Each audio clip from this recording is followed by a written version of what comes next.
Hai, selamat pagi. Mari kita berdoa.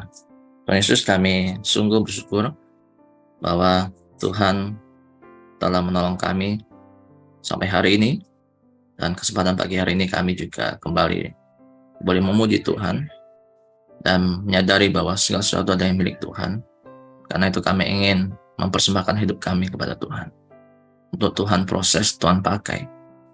Dan kami hari ini akan mendengarkan firman Tuhan juga. Biar Tuhan juga tolong kami bisa dengarkan dengan baik, menikmati firman, dan juga berkati hamba-Mu yang menyampaikan. Di dalam nama Tuhan Yesus kami berdoa. Amin. Shalom Bapak sekalian. Shalom. Ya, puji Tuhan. Mari kita akan kembali merenungkan firman Tuhan dengan pertanyaan yang sama, mengapa Yesus mau mati dan menderita buat kita. Kita buka Yohanes pasal 2 ayat 19 sampai 21. Yohanes pasal 2 ayat 19 sampai 21. Ya, saya minta istri saya bisa bacakan. Ya. Jawab Yesus kepada mereka, rombak bait Allah ini, dan dalam 3 hari aku akan mendirikannya kembali. Lalu kata orang Yahudi kepadanya, 46 tahun orang mendirikan bait Allah ini, dan engkau dapat membangunnya dalam 3 hari?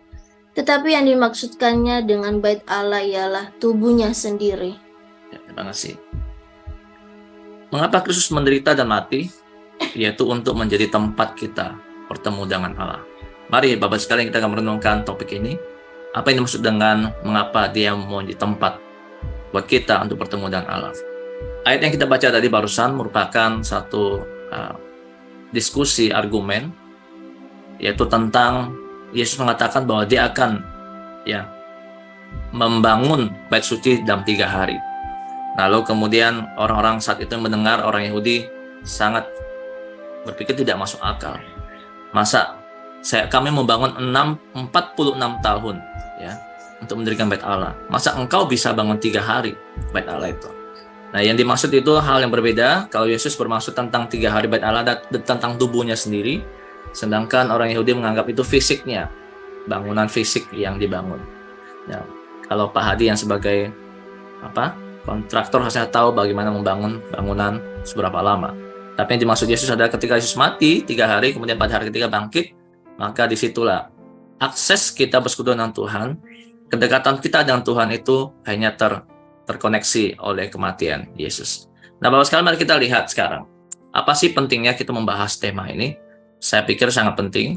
Kalau Yesus tidak pernah mati buat kita, dan Yesus tidak pernah bangkit, maka kita tidak pernah bisa langsung setiap hari itu dekat dengan Tuhan.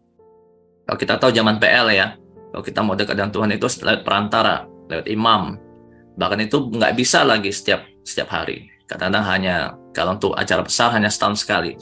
Nah, sedangkan ketika Yesus sudah mati, memberikan tubuhnya, dan tubuh Yesus yang sudah bangkit itu menjadi tempat kita bisa bertemu dengan Allah, menjadi perantara, menjadi jembatan, sehingga setiap hari kita sekarang bisa bertemu dengan Allah. Dan bahkan kita sangat dekat dengan Allah.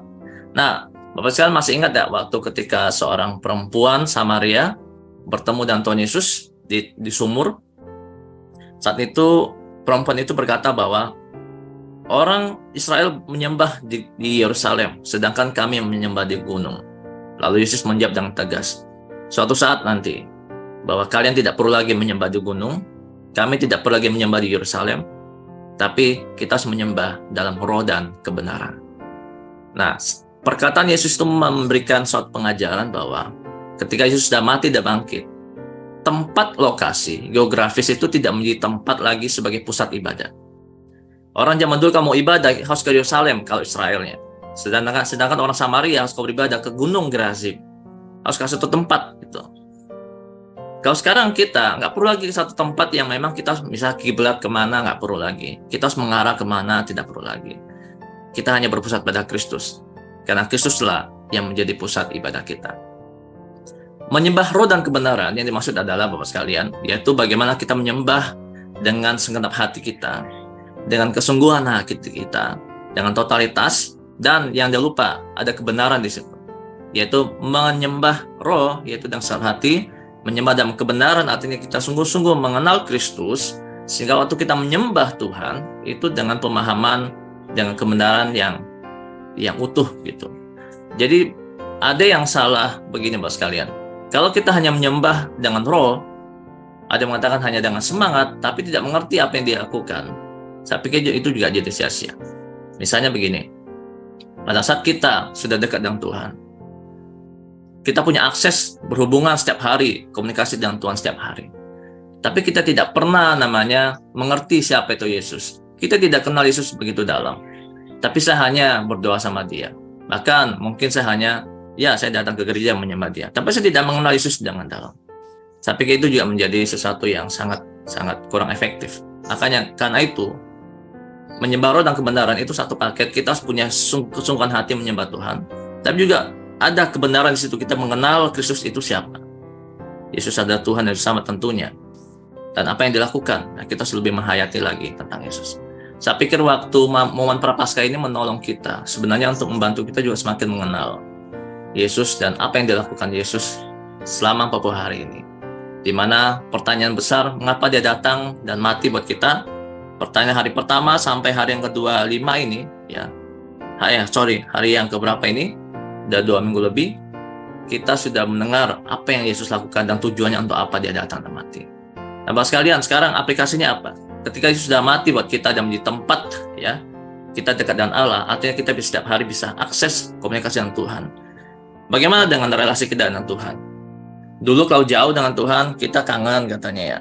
Tapi kalau udah dekat, malah kita sekarang nggak sungguh-sungguh datang sama Tuhan. Dulu kita jauh, Tuhan mendekatkan kita. Sekarang udah dekat, kita malah menjauhkan diri dengan Tuhan. Kan aneh ya.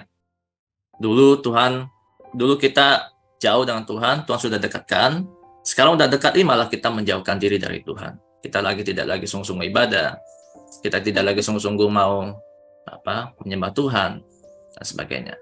Nah, mungkin satu koreksi autokorek buat saya sendiri. Nah, sekarang Bapak sekalian, kita yang sudah tahu bahwa kita udah dekat dengan Tuhan. Tuhan dekat itu sejauh apa? Sejauh iman kita, sejauh doa kita. Kita tinggal berdoa, beriman, Yesus sudah ada di situ. Bahkan kata Alkitab, Roh Kudus ada dalam hati kita. Nah, pertanyaan begini.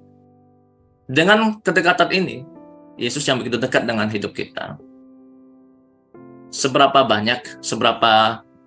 sering hidup kita ini benar-benar memancarkan kedekatan itu dengan Tuhan. Kalau orang yang dekat dengan Tuhan kan biasanya kan penuh dengan sukacita, penuh dengan damai sejahtera, penuh dengan kasih, dan sebagainya. Tapi yang sering kita tunjukkan adalah justru hidup kita, yang terpancar itu kelihatannya kayak kita jauh dengan Tuhan. Nah, karena itu, mari kita autokorek buat saya juga. Waktu kita ibadah, khususnya hari Minggu juga saya akan mengkritik untuk diri saya. Ketika kita hari Minggu ibadah, kan ada liturginya, betul ya. Saya dapat teguran ketika saya dengar satu khotbah pendeta. Liturgi itu kita lakukan dari awal sampai doxologi, amin, doa berkat. Nah, pertanyaannya, apakah liturgi itu hanya berlaku di hari Minggu? Lalu kemudian setelah pulang dari keluar dari gereja, kita melupakan liturgi itu. Dan kita menjadi berbeda. Kita dikotomi, seakan-akan liturgi itu hanya berlaku di gereja dan hanya berlaku 1,5 jam itu di mimbar itu, di gedung gereja itu. Tapi selebihnya kita keluar dari gedung, kita sudah lupa bahwa sebenarnya liturgi itu juga berlaku setiap hari. Kalau Bapak Ibu tahu konsep liturgi liturgi itu kan Tuhan memanggil, kita merespon. Tuhan memanggil, kita merespon. Liturgi kan sebagai di mana alur kita di situ menyembah, beribadah kepada Tuhan, kita berkomunikasi dengan Tuhan, dan kita memuliakan Tuhan. Nah, pertanyaannya, apakah liturgi hanya berhenti di gereja hari Minggu, lalu hari Senin, Selasa, sampai Sabtu, kita tidak perlu lagi menghayati liturgi itu? Saya pikir itu keliru besar. Padahal liturgi yang dibuat oleh gereja itu menolong kita untuk menghayati dan membawa liturgi itu setiap hari. Yaitu kita setiap hari kita berkomunikasi dengan Tuhan, kita meresponi panggilan Tuhan, kita memuliakan Tuhan dalam hidup kita. Sehingga itu menolong kita bahwa kita ini dekat sama Tuhan, kita ini nggak jauh sama Tuhan. Nah, kedekatan itulah membuat kita terus menghayati bahwa liturgi itu jangan hanya berhenti di gereja, tapi liturgi itu terus kita hayati setiap hari. Bagaimana kita memuliakan Tuhan, bagaimana kita meresponi panggilan Tuhan, dan sebagainya. Nah, Bapak sekalian, saya pikir ini menjadi teguran, juga sebagai pengingat, mari kita bersyukur yang pertama karena Tuhan Yesus sudah menjadi perantara dan akses sehingga kita bisa dekat dengan Tuhan. Tapi yang kedua, bagaimana kedekatan ini kita manfaatkan, kita hayati sungguh-sungguh, dan itu bukan hanya berlaku di hari Minggu, tapi setiap hari kita hayati kedekatan ini. Kita mencintai Tuhan, kita mau menghormati Tuhan, kita memuliakan Tuhan, yaitu dengan roh dan kebenaran. Ya, menyembah itu bukan hanya pujian, bukan hanya lagu. Menyembah itu banyak faktor, banyak unsur. Menyembah itu bisa dengan kehidupan kita, ketika kita berdoa, ketika kita baca kitab, ketika kita berinteraksi dengan orang lain, ketika kita bersama dengan keluarga kita, ketika kita dalam pekerjaan, ketika dalam studi kita, itu semua itu bisa kita memuliakan Tuhan, dan itu suatu penyembahan untuk Tuhan. Kiranya Tuhan Yesus menolong kita semua, biar kita menghidupi, menjalani liturgi yang menolong kita untuk terus menghayati dan mengasihi Yesus. Mari kita berdoa.